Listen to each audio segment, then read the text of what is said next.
Selamat pagi buat kita semua. Sebelum kita dengar firman Tuhan, kita dengar firman Tuhan. Ada hal pada waktu saya siapkan firman ini, saya ingat akan eh, khotbah Pak eh, Pak Naik minggu kemarin ya. Ini yang udah lama menjadi concern buat saya, buat anak muda. Saya mau bagikan di sini tentang next generation. Ya. Kenapa kita mau dengar ini? Karena inilah pelanjut generasi gereja akan datang gitu ya.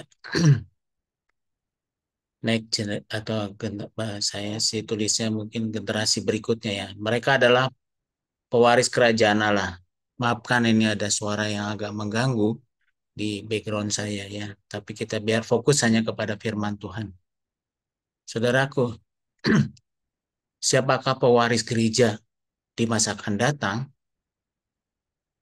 Ini pertanyaan yang perlu kita jawab ya. Sudahkah kita keluarga-keluarga menyiapkan anak-anaknya menjadi pewaris gereja masa akan datang? Ya, kita yang bisa menjawabnya ya. Kita bisa lihat bagaimana keberadaannya sekarang ini. Saya melihat eh, masih kurang gitu. Ya, masih kurang, masih perlu semangat, perlu gas untuk majukan mereka anak-anak muda di masa akan datang sebagai pewaris gereja. Kalau kita lihat penghalang-penghalangnya yang saya bisa describe itu yaitu keluarga-keluarga kurang melakukan mesbah keluarga ya, di mana di sana firman Tuhan didengar oleh semua anggota keluarga, termasuk anak-anak gitu ya. Keluarga kurang di sini. Kita kelihatannya sendiri-sendiri, orang tua sendiri, anak-anak sendiri. Nomor dua, anak-anak berkembang tidak sepenuhnya dalam asuhan orang tua sepenuhnya ya. Saya lihat. Ya kita terlalu mempercayai kepada orang lain, kepada sekolah atau kepada ya orang lain. Peran orang tua masih kurang.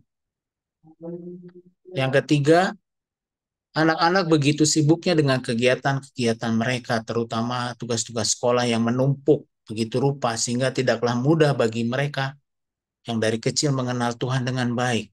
Betapa saya melihat di doa pagi youth dan teen, sangat sedikit sekali ya, hari-hari tertentu, sampai sedikit sekali orang yang mau ikut bergabung berdoa. Kalau hari ini banyak anak muda, ya mungkin karena pendetanya, gembalanya mengajak mereka ikut berdoa. Dan tidak semua eh, anak-anak atau teen atau youth ikutan di sana. Jadi dengan alasan-alasan klasik inilah, capek dan sebagainya ya, orang tua tidak bergegas untuk mengajak mereka. Nah, mari kita dengar firman Tuhan ya. Dari Matius 19 ayat 13 dan Markus 10 ayat 14. Katanya demikian, ya Matius 19 ayat 13. Lalu orang membawa anak-anak kecil kepada Yesus supaya ia meletakkan tangannya atas mereka dan mendoakan mereka. Akan tetapi murid-muridnya memarahi orang-orang itu. Saya garis bawah, saya kasih warna merah. Di sini kenapa ya murid-murid Tuhan memarahi orang-orang membawa anak-anak kepada Tuhan Yesus? Kita perlu pertanyakan, ada apa? Lalu ayat 14 di Markus 10. Ketika Yesus melihat hal itu, ia marah dan berkata kepada mereka, biarkan anak-anak itu datang kepadaku. Jangan menghalang-halangi mereka. Sebab orang-orang seperti itulah yang punya kerajaan Allah. Kalau bahasa Inggrisnya yang saya baca gitu ya, Tuhan Yesus merasa tidak senang dengan perilaku murid-muridnya yang melarang anak-anak datang kepada Tuhan. Saudara bisa baca di bahasa Inggris King James gitu ya. Saudaraku ya, ada hal yang menarik dari pembacaan Alkitab pagi hari ini. Pertama, Mengapa murid-murid Yesus melarang anak-anak mendekat dengan Tuhan Yesus? Nomor dua, mengapa Yesus berbeda dengan murid-muridnya, malah merespon dengan marah atau merasa tidak senang dengan perilaku murid-murid Yesus itu? Yang satu muridnya marah-marah melarang, tapi Yesus marah dengan perilakunya murid-murid. Dan di sana mengapa Yesus menegaskan bahwa orang yang seperti anak-anak itu yang mempunyai kerajaan Allah? Ada pelajaran apa dari pembacaan firman Tuhan pagi hari ini? Saudaraku, murid-muridnya punya alasan ya, kenapa dia melarang anak-anak datang kepada Tuhan Yesus? Karena dianggapnya nggak istimewa. Jadi bisa dalam pelajaran kita, apakah anak saudara dan saya itu istimewa? Kalau murid-muridnya enggak, makanya dia melarang dan marah-marah. Melarang, tidak boleh datang kepada Tuhan. Karena pada zaman itu, dia enggak dianggap istimewa anak-anak. Murid-murid Tuhan Yesus merasa bahwa anak-anak, kalau membawa kepada anak-anak Yesus, enggak pantas, karena nanti itu mengganggu Yesus. Jadi rasanya tidak hormat. Itu sesuatu yang dibawa di alam pikirannya murid-muridnya. Sekarang kita lihat lagi, berbeda dengan Tuhan Yesus yang membiarkan anak-anak untuk datang kepada Tuhan Yesus. Kebalikannya, Yesus malah senang. Senang anak-anak datang dibawa kepada Tuhan Yesus. Yang dibawa karena itu anak-anak itu dia belum mandiri, perlu penjagaan, perlu pengarahan. Karena anak kecil itu mengandalkan emosinya daripada akal sehatnya. Tuhan Yesus bilang katanya, orang yang seperti itu mempunyai kerajaan Allah.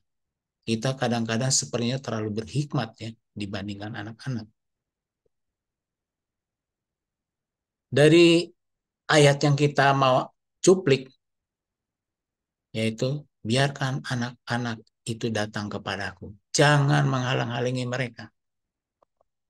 Jangan sampai anak-anak kita sebenarnya sedang di-set up dengan kehidupan orang tuanya, menghalang datang kepada Tuhan Yesus. Saudaraku, anak-anak itu perlu diberkati oleh Tuhan Yesus.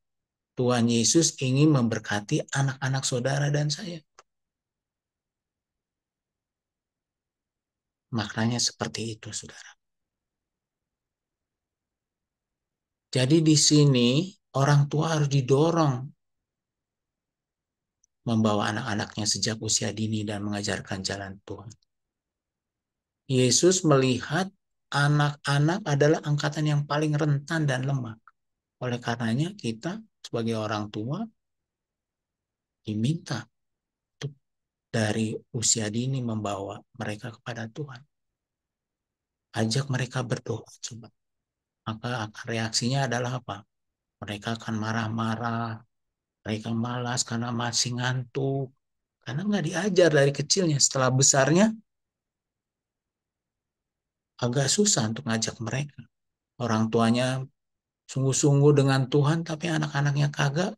Nah, ini sesuatu yang perlu kita simak. Jadi intinya apa, saudaraku? Biarlah orang tua membawa anak-anaknya sejak usia dini dan mengajarkan jalan Tuhan.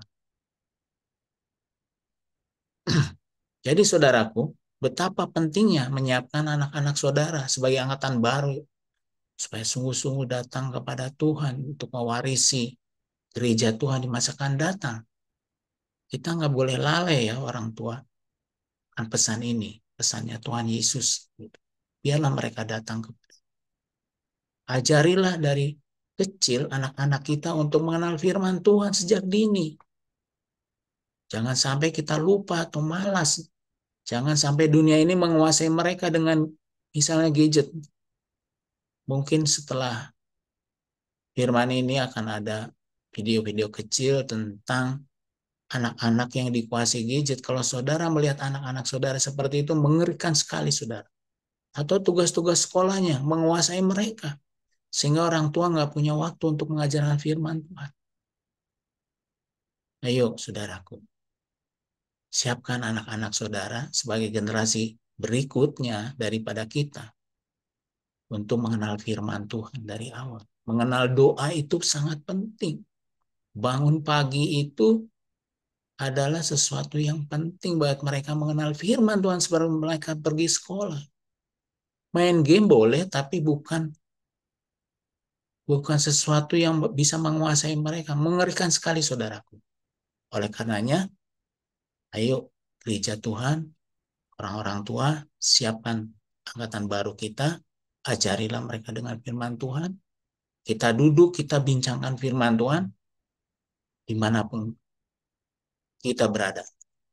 Kata firman Tuhan, bagi orang-orang tua, haruslah engkau mengajarkannya berulang-ulang kepada anak-anakmu dan membicarakannya apabila engkau duduk di rumahmu, apabila engkau sedang dalam perjalanan, apabila engkau berbaring, dan apabila engkau bangun. Yang terakhir, saudaraku, Tuhan Allah menjagai orang percaya seperti orang tua menjagai anak-anaknya. Firman Tuhan berkata, Yohanes 6 ayat 37, semua yang diberikan kepada Bapakku, semua yang diberikan Bapa kepadaku akan datang kepada. Dan barang siapa datang kepadaku, ia tidak aku buang. Semoga firman Tuhan hari ini mencerikan mata kita sebagai orang tua untuk membawa keluarga, anak-anak kita ke masa depan yang penuh pengharapan. Mengenal Yesus sebagai Tuhan dan Juru Selamatnya. Dan bergiat di akhir zaman ini untuk datang kepada Tuhan Yesus dan membawa gereja Tuhan ke tempat yang baik dan benar. Mari gereja Tuhan, bawalah mereka mengenal Yesus lebih awal. Kita siapkan, kita jangan lagi lalai, jangan lagi kita malas, kita bawa anak-anak dari kecil mengenal Tuhan sebagai generasi yang perlu kita siapkan ke depan. Mari kita berdoa.